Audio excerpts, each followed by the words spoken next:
Good afternoon, everyone. We have our two teams and our trades to be talking about here. We'll start with my squad. Obviously, in 92nd overall, a very nice position coming into this week. A solid rank last week. 4 trades are left after the 2 we've made, and Big Nath is in the squad. And very much an all-in play, and it's trying to just get really as high in the rankings as we can, and this is going to be the play.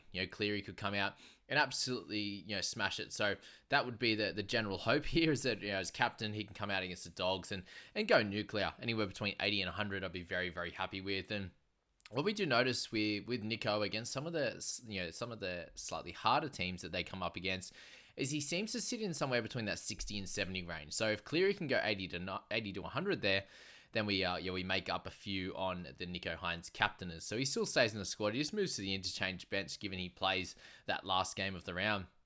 Cleary, if I'm captaining him, I have to make my trades and lock them in from the start. And how that's going to work, I think for me, the confirmation I'm going to have is Tohu Harris is going to come out. Cleary will come in. I'll have to get that cash from Chance and Gluckstad is going to go down to Jesse Colquhoun there.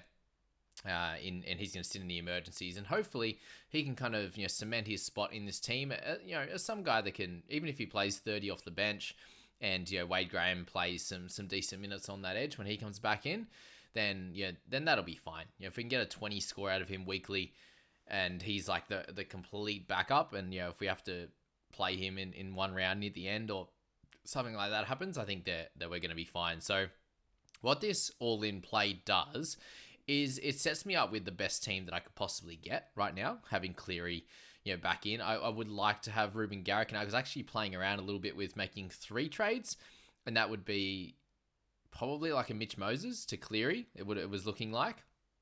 And the big theory here was I was trying to remove one of my Eels players because I have 4. Round 27 is going to be really tough for me, because if I'm sitting there with Jesse as that sort of, let's just say he's a non-player by that point, and then I have the 4 Eels, and then any other suspensions and injuries, like that's currently 16 playing. So I would definitely like to remove one of my Eels players at some point.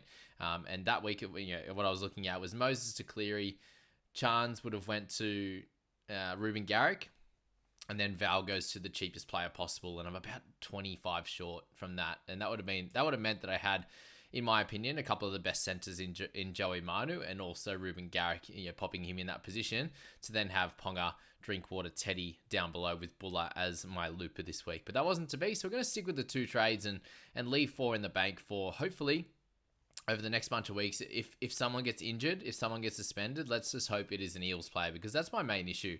But looking at next week, I've now removed 2 of my Warriors players, and the other option there was Papali'i. It was Tohu Harris or Papali'i, and I thought, obviously with Tohu having 1 bye remaining next week, it just gives me a chance to keep a really, really strong team on the park next week.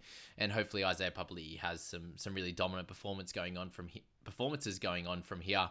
He had a few real quiet ones there, and that's the kind of the worry there. Obviously Tohu had a low game last week, but that was due to sickness. So next week I would only have the 1 out in Johnson. I would have Val and also obviously Jesse as well, so we're not worried about that. Anytime I have 1 out, it's going to be fine. 2 out should be fine as well, unless there is an injury. I would have to play one of those cheaper guys or make a trade, which is not what we want. So 1 out in round 22, 1 out in round 23 with Max King as my dog.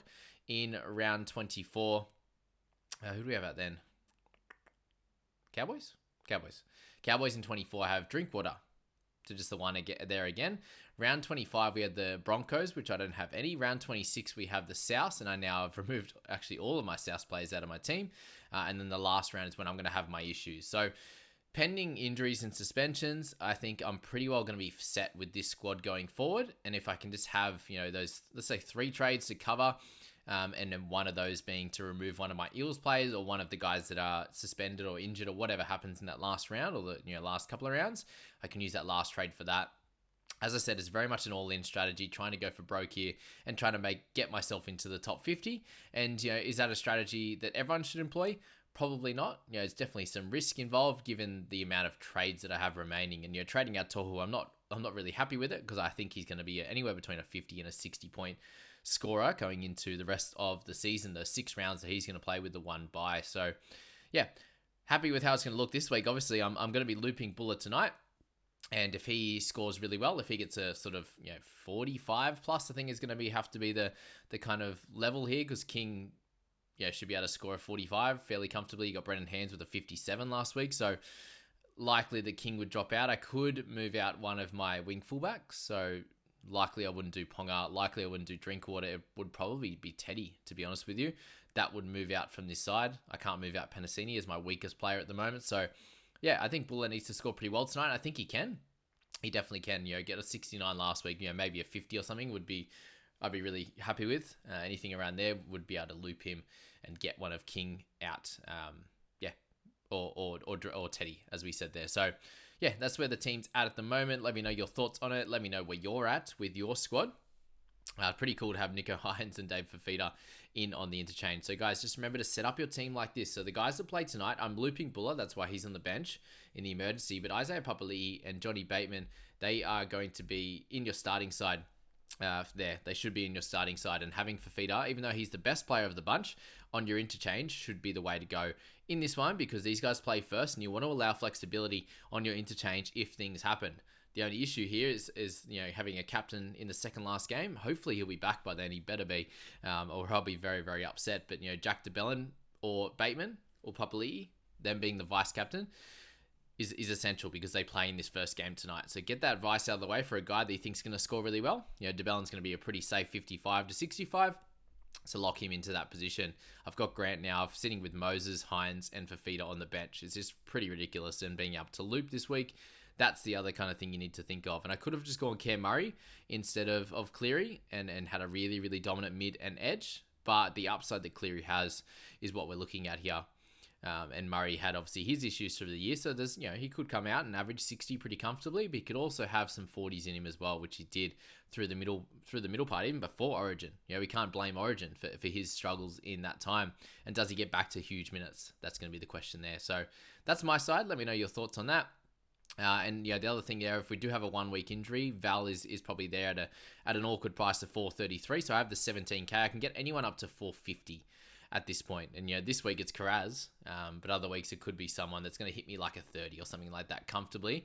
If it was the center position or something like that is the way we play it. Or if it's a longer term injury, I'm just going to straight swap that starter into the position that we need exactly. So hopefully we can get out of the last 7 rounds, or 6 rounds it's going to be, with only 4 injuries or suspensions. I think that's pretty fair. And if it's not, that's fine. Hopefully, we have enough cover, as I said, to be able to do that and deal with that as it comes up.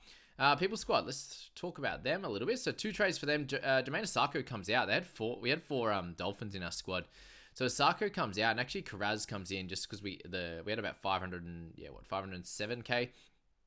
502k, I should say, available to use on a wing fullback or centre. So either way, we could have picked one of those, and we decided to go with Karaz. He was obviously the guy that's a little bit underpriced in that wing fullback position or centre position, whichever one we needed.